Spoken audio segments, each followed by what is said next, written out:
ዛሬ በዚህ ቪዲዮ በዋናነት ወጣቶች ወደ ቤተክርስቲያን እንዳይጠጉ ምንድነው የያዛቸው ምንድነው ምክንያታቸው የሚለውን ነገር እናያለን። ቤተክርስቲያን ሄደው እንዲያስቀድሱ፣ እንዲማሩ፣ እንዲያስተምሩ እንዲሁም ደግሞ በተለያዩ ልዩ ልዩ በሆኑ አገልግሎቶች እንዲሳተፉ ምን መሆን አለበት፣ ምንስ መደረግ አለበት የሚለውን ነገር እናያለን። ታዲያ በዚህ ቪዲዮ በዋናነት የምናነሳቸው ርዕሰ ጉዳዮች እነዚህ ሆኑ እንጂ ሌሎችም ተጨማሪ የሆኑ ሀሳቦች እናነሳለን ማለት ነው። እንግዲህ በባለፈው የተወሰኑ ቪዲዮዎች ስለ መንፈሳዊ ህይወትና እንዴት መቀየር እንዳለብን ስለ ጸሎት ስለ ንስሐ የተወሰነ አውርተን ነበረ።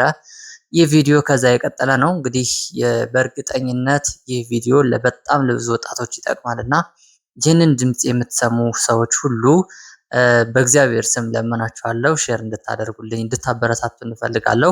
በእርግጥ የኔ ትልቁ ዓላማዬ ትንሽ ሰዎች መቀየር ነው። ወጣቶች እንዲማሩ ትንሽ እንዲቀየሩ ማድረግ ነው።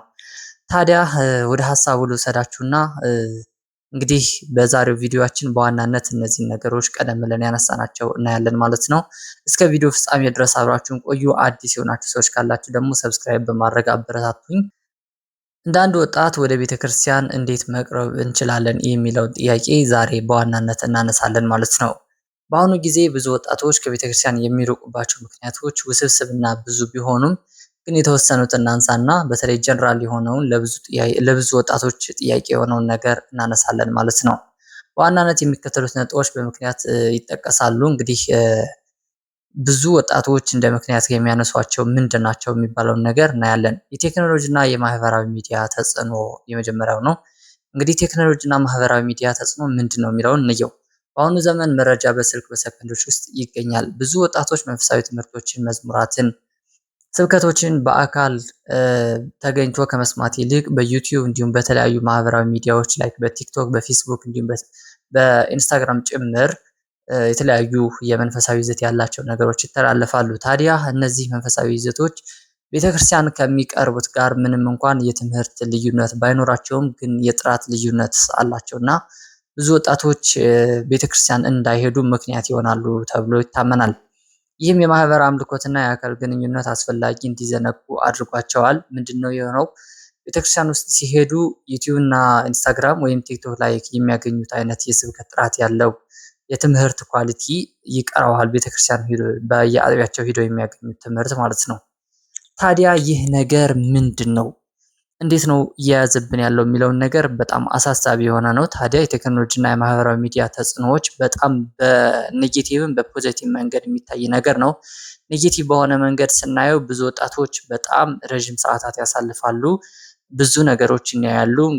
ቲክቶክ ላይ በጣም ፌስቡክ ላይ ረዣዥም የሆኑ ነገሮችን ያደርጋሉ። ከዚህ ጋር ተያይዞ ጊዜ እንዲያጡና ቤተክርስቲያን እንዲረሱ በተለይ በእሁድ ደግሞ ማታ በጊዜ ተኝተው በሌሊት እንዳይነሱ እያደረጋቸው ይገኛል። ታዲያ ይህ በኔጌቲቭ መንገዱ ነው ማለት ነው። ፖዚቲቭ በሆነ መንገዱ በጣም ብዙ ወጣቶች በማህበራዊ ሚዲያ በጣም ብዙ የመንፈሳዊ የሆኑ ኮንተንቶችን ይከታተላሉ። ትምህርቶችን፣ ጥያቄዎችን፣ ስብከቶችን፣ መዝሙሮችን እንደዚህ አይነት ነገሮች ያዳምጣሉ። እግዚአብሔር ይመስገን ይህ ነገር በጣም መልካም ቢሆን እንኳን ምንም ቤተክርስቲያን የሚያስቀር ነገር ባይሆን እንኳን ግን ብዙ ወጣቶች ቤተክርስቲያን ይቀራሉ። ለምን? ኦልሬዲ ቤት ውስጥ እስከ ጸለይኩ ድረስ ቤት ውስጥ ስብከቱን መዝሙር እስካዳመጥኩ ድረስ ካነበብኩ ድረስ ለምንድነው ቤተክርስቲያን የሚሄደው? ለምንድነው እዛ ጋር ከህዝቡ ጋር የሚጋፋው የሚል እሳቤ ያላቸው ብዙ ወጣቶች እያጋጠሙና የሚገኘው ማለት ነው። ነገር ግን ማመንና መተማመን ያለብን የእግዚአብሔር ቤትና ማህበራዊ ሚዲያው እኩል ሊሆን አይችልም። እውነት ነው። በማህበራዊ ሚዲያው በጣም ጥሩ ጥሩ መምህራን፣ ጥሩ ጥሩ ሰባኪያን፣ መዘምራን ልታገኙ ትችላላችሁ። ግን በየአጥቢያ ቤተክርስቲያኑ እኛ እንደምናምነው እንደ ኦርቶዶክስ አስተምህሮ ቤተክርስቲያን በመንፈስ ቅዱስ የታነጸች የመላእክት ማደሪያ የእግዚአብሔር አማናዊ የሆነ መንፈስ ያደረባት ናት ብለን ስለምናምን በዛ ተገንቶ ወደ እግዚአብሔር መለመን፣ በዛ ተገንቶ ወደ እግዚአብሔር መጸለይ ትልቅ በረከት ያሰጣል፣ ትልቅም የመንፈሳዊ እርካታ ይኖረዋል ብለን ስለምናምን ቤተክርስቲያን ማንም ወጣት እንዲቀር አንፈልግም ማለት ነው። ሌላኛው ዓለማዊ አመለካከቶችና የዘመኑ ርዕዮተ ዓለም ነው። ብዙ ወጣቶች የቤተክርስቲያን የሆኑ ነገሮች እንዲጠሉ ነው እግዚአብሔርን እንዲጠሉ የሚያደርጋቸው ፈጣሪ የለም ብለው እንዲያምኑ የሚያደርጋቸው አንዱ ነገር ይህ የዘመኑ የሴኩላሪዝም እና የሊበራሊዝም እሳቤዎች በጣም ብዙ ወጣቶች ጋር ችግር እየተቆጠሩ ነው የሚገኘው ማለት ነው።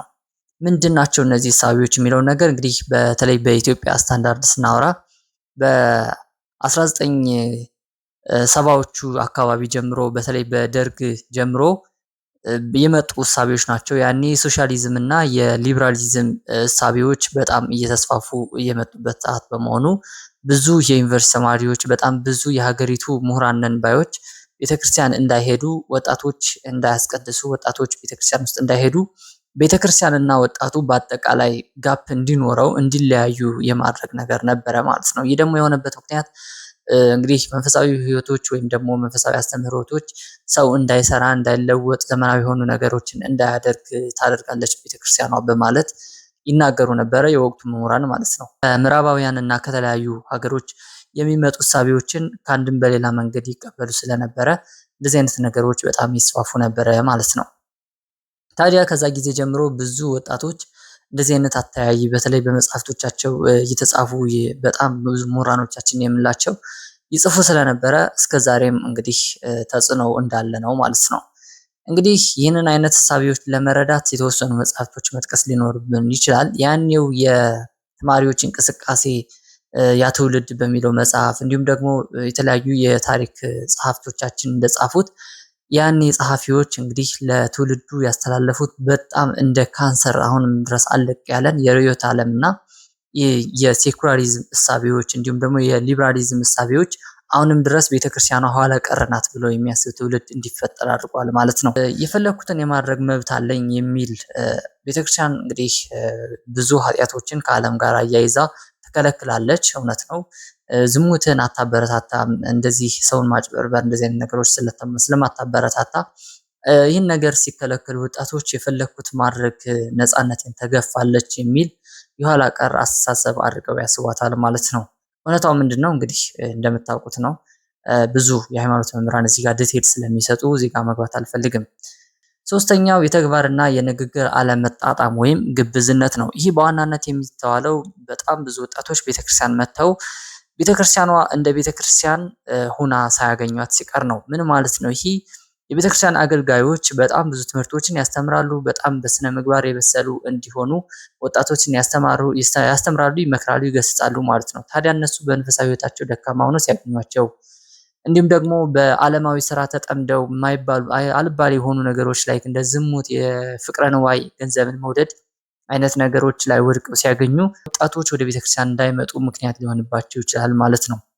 አንዳንድ ወጣቶች በቤተክርስቲያን ውስጥ የሚያዩዋቸው መሪዎች ወይም አገልጋዮች የሚናገሩት የሚኖሩት ህይወት ሳይጣጣም ሲቀር ያቋርጣሉ። ቤተክርስቲያን መሄድ ለውጥ ካላመጣ ለምን ሄዳለሁ የሚል ትልቅ የሆነ ጥያቄ ውስጥ ይገባሉ ማለት ነው። አራተኛው የቤተክርስቲያን አቀራረብ ወይም ከዘመኑ ጋር አለመጣጣሙ ራሱ እንደ ትልቅ ችግር ተደርጎ ይወሰዳል። ቤተክርስቲያን የወጣቱ ወቅታዊ ጉዳዮች ለምሳሌ ስነ ልቡና፣ ስለ ስራ ጥያቄ፣ ስለ ሱስ፣ ስለ ቴክኖሎጂ የሚለውን ነገር በሚገባና በሚረዳው ቋንቋ አለመመለሷ ሌላው ምክንያት ነው። ትምህርቶቹ ከወቅቱ የዕለት ተዕለት ኑሮ ጋር የማይገናኙ ስለሚመስሉት ትኩረት ያጣል። ይህ ነገር በጣም በስፋት በእርግጥ እንግዲህ አሁን የመጡ ሰባኪዎች እንደምንም እየሞከሩ ይገኛሉ። ላይክ እንደነ ዲያቆን ሄኖክ ኃይሌ የመሳሰሉ ወጣቶች እንደዚህ አይነት ነገሮችን ለማብራራት እየሞከሩ ይገኛሉ። ግን በቂ አይደለም። ትውልዱ ላይ መድረስ አልቻለም። በደንብ ትውልዱ መያዝ አልቻለም ማለት ነው። አሁን ላይ የወጣቱ ትልቁ ችግር ከሱስ እንዴት መውጣት እችላለሁ? እንዴት ከድብርት መውጣት እችላለሁ? እንዴት የስራ ማግኘት እችላለሁ? እንዴት ህይወቴን በቀላል መምራት እችላለሁ? የሚለውን ነገር ትልቁ የወጣቶች ጥያቄ ነው ማለት ነው። ታዲያ ቤተክርስቲያን ወጣቱ መያዝ ካለባቸው አንዱን ነገር እነዚህ አይነት ጥያቄዎችን በደንብ በሰፊው ማቅረብ ይኖርባታል። ብዙ ምሁራኖችን ጋብዛ፣ ብዙ የተማሩ አካሎችን ጋብዛ እንደዚህ አይነት ነገሮችን በሰፊው ብትሰጥ የተሻለ ነው ተብሎ ይታሰባል። አምስተኛው የኢኮኖሚና የኑሮ ጫና ነው። ኑሮ ውድነት የስራ ፍላጎት ወጣቱን በከፍተኛ ሁኔታ ውጥረት ውስጥ ከቶታል። በትርፍ ጊዜው ከመንፈሳዊ ህይወት ይልቅ ለተጨማሪ ገቢ ወይም ደግሞ እረፍት እንዲያዘነብል ያደርጋል ማለት ነው። የኢኮኖሚና የኑሮ ጫና ዛሬ ወጣቱ ምን መልች ልደር፣ ምን ለብሼ ልዋል፣ ምን ላድርግ፣ ምን ውስጥ ልኖር የሚለውን ነገር የብዙ ወጣቶች ጥያቄ ነው። ታዲያ ይህን መፍታት የምትችለው መሰረታዊ የሆኑ ወጣቶችን የሚያሳትፍ ድርጅቶች እስካልከፈተች ድረስ ቤተክርስቲያኗ ባዶ መቅረቷ የማይቀር ጉዳይ ነው።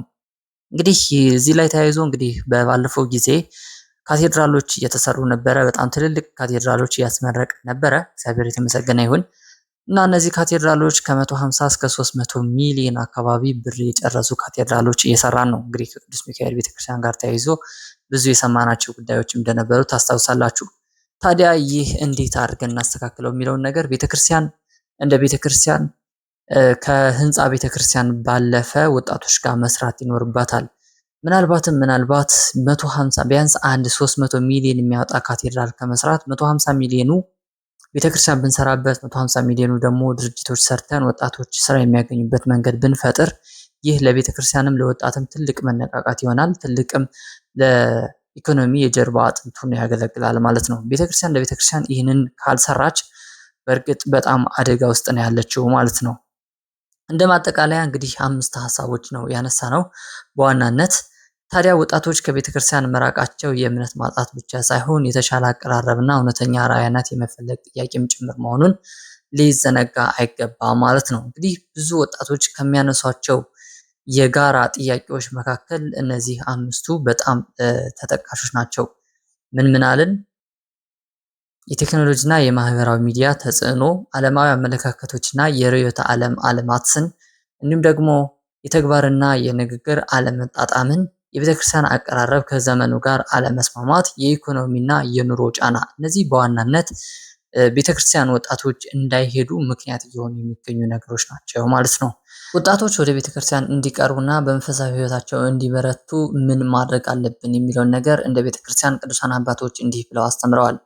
አንድ ወጣት ወደ እግዚአብሔር ቤት ለመቅረብ እና በዚያ ለመጽናት የሚከተሉትን ነጥቦች እንደ መመሪያ ሊጠቀምባቸው ይገባል።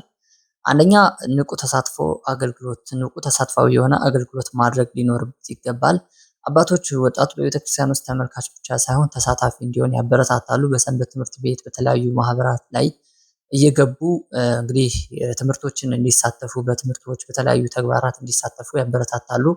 ከነዚህም እንግዲህ ቅዱስ ዮሐንስ አፈወርቅ እንደሚመክረው ወጣቶች ጉልበታቸውን፣ ትኩስ እውቀታቸውን ለእግዚአብሔር አገልግሎት እንዲያውሉ ያስተምራሉ ማለት ነው። ሌላኛው የንስሐ ህይወትና የንስሐ አባት መያዝ ነው። እንዴት ንስሐ መያዝ እንዳለባችሁ፣ እንዴት ነው የንስሐ ህይወት፣ ንስሐ አባት ምንድን ነው የሚለውን ነገር በባለፈው ቪዲዮዎች አይተን ነበረ። እንግዲህ እነሱ ጋር ገብቶ ማየት የተሻለ ነው። ወደ ቤተክርስቲያን ለመቅረብ የመጀመሪያው እርምጃ ንስሐ ነው። መሪ መፈለግ። አባቶች ያለ መሪ የሚጓዝ ሰው መንገዱ ይረዝምበታል ይላሉ። ምስጢርን የሚነግሩት የሚመክሩትና የህይወት አቅጣጫ የሚያሳዩት የንስሐ አባት መያዝ ወጣቱ እንዳይሰለችና መንፈሳዊ ህይወት እንዲያደርግ ይረዳዋል። በዋናነት እነዚህ ነገሮች ማድረግ በጣም ለቤተክርስቲያን ይረዳሉ። ቃለ እግዚአብሔር ማንበብ እና ማጥናት፣ በተለይ በቅዱሳት መጻሕፍትን ማንበብ ቀላል የሚባል ነገር አይደለም። ስለ ዓለሙና ስለ መንፈሳዊ ህይወታችሁ ለይታችሁ የምታውቁበት፣ ዓለሙ ምን ያስባል፣ መንፈሳዊ ህይወትስ ምን ይታሰባል የሚለውን ነገር፣ ቤተክርስቲያን በእርግጥስ ለዓለሙ ኋላ ቀር ነው የምታስተምረው ወይስ ምንድን ነው የምታስተምረው የሚለውን ነገር ለይታችሁ እንድትረዱ የሚያደርጋችሁ ትልቁ ነገር ማንበባችሁ ነው። ታዲያ ምን አይነት መጽሐፍት እናንብብ የሚለውን ነገር ከላይ በባለፈው ቪዲዮቻችን ጠቅሰናል። እንግዲህ ቅዱሳት መጽሐፍትን ከመጽሐፍ ቅዱስ ጀምሮ እንደየደረጃው የተጻፉ መጽሐፍቶች አሉ። የአባቶች ምክር የተጻፉባቸው መጽሐፍቶች አሉ። እነዚህ ማንበብ በጣም የተሻለ ነው። ቅዱስ አትናቴዎስ እንዳስተማረው መጽሐፍ ቅዱስን ማንበብ ስንፍናን ከክፉ ሀሳቦች ይጠብቃል፣ ለመላእክትም እንድትቀርብ ያደርጋል ይለናል። ጸሎትና ትዕግስት ነው ሌላኛው ጉዳይ። ወደ ቤተክርስቲያን መቅረብ በአንድ ቀን የሚሆን ሳይሆን በሂደት የሚመጣ መሆኑን ሳይዘነጋ አዘውትሮ መጸለይ እንግዲህ በጽናት የሚጣበቁ ኃይላቸውን ያድሳሉ እንዲል መጽሐፍ ቅዱስ በትዕግስት መጽናት እንዳለብን አባቶች ያስተምሩናል ማለት ነው። ታዲያ አዘውትሮ መጸለይ፣ በጸሎትና በትዕግስት እግዚአብሔርን መጠበቅ በጣም ዋነኛ ነገሩ ነው። ወደ ቤተክርስቲያን እንድንቀርብም የሚረዳን ይህን ነገር ነው። የአባቶች ዋና ምክር በአጭሩ ወጣቶች እንደ አበባ ናቸው ብለው ያስተምራሉ ብፁዓን አባቶቻችን። አበባ ሳይረግፍ ለፈጣሪ አቅርበው። ይህ የአባቶች ዘላለማዊ ምክር ወጣቱ በጉልበቱ ጊዜ በወጣትነቱ ጊዜ እግዚአብሔርን እንዲያስብ እንዲያገለግል ያሳስባሉ ማለት ነው። እንግዲህ በውርዘውና ጊዜ በወጣትነት ጊዜ እግዚአብሔር አምላክህን አስበው ተብሎ በመጽሐፍ ቅዱስ እንደተጻፈ እናስታውሳለን። በአሁኑ ሰዓት ብዙ ወጣቶች ቤተክርስቲያን አይሄዱም። ለምንድን ነው የሚለውን ነገር እንግዲህ በሰፊው አወርተናል ማለት ነው። ታዲያ እነዚህና መሰል የሆኑ ነገሮችን ለምናወራበት ጉዳይ ሀሳብና አስተያየት ካላችሁ በኮመንት ማሳረፍ ትችላላችሁ። ዛሬ በዋናነት ቤተክርስቲያን ወጣቶች እንዳይሄዱ ምን አይነት ምክንያቶች ይደረድራሉ ወይስ ምንድናቸው ምክንያቶቻቸው የሚለውን ነገር አወራን። 5 ነገሮች አይተናል። ከዛ ደግሞ በቤተክርስቲያን እንዲሄዱ ምን ነገሮች ቢያደርጉ የተሻለ ነው፣ አባቶችስ ስለዚህ ጉዳይ ምን ያስተምራሉ የሚለውን ነገር ሰፋ አድርገን አይተናል። እንግዲህ አባት ንስሐን ከመያዝ ጀምሮ የቅዱሳት መጻሕፍት ማንበብ፣ በሚስጥራት መካፈል፣ ቤተክርስቲያን ማገልገል፣ እንደዚህ አይነት ነገሮች ወደ ቤተክርስቲያን እንድንቀርብ ይረዱናል ማለት ነው። የዛሬ ሀሳቦቻችን እነዚህን ይመስላሉ። ታዲያ ወጣቶች እነዚህን ድምጾች ከሰማችሁ በእርግጠኝነት ይህ የዩቲዩብ ቻናል ያግዛችኋል። አበረታቱን፣ ቤተሰብ ሁኑ። መንፈሳዊ ህይወታችሁ ጋር ተያይዞ እንዲሁም ደግሞ ስለ ቅዱሳት መጽሐፍ ጋር ተያይዞ መጠየቅ የምትፈልጓቸው ጥያቄዎች ካሉ እንግዲህ ቀደም ብዬ እንዳነሳሁላችሁ መጠየቅ ትችላላችሁ። ታዲያ የክርስቶስ ፍቅር ከእናንተ ጋር እያልኩኝ ዛሬ በዚህ ቪዲዮ እሰናበታችኋለን። በሌላ ቪዲዮ እስክንገናኝ ድረስ የእግዚአብሔር ፍቅር አይለያችሁ። ቻው።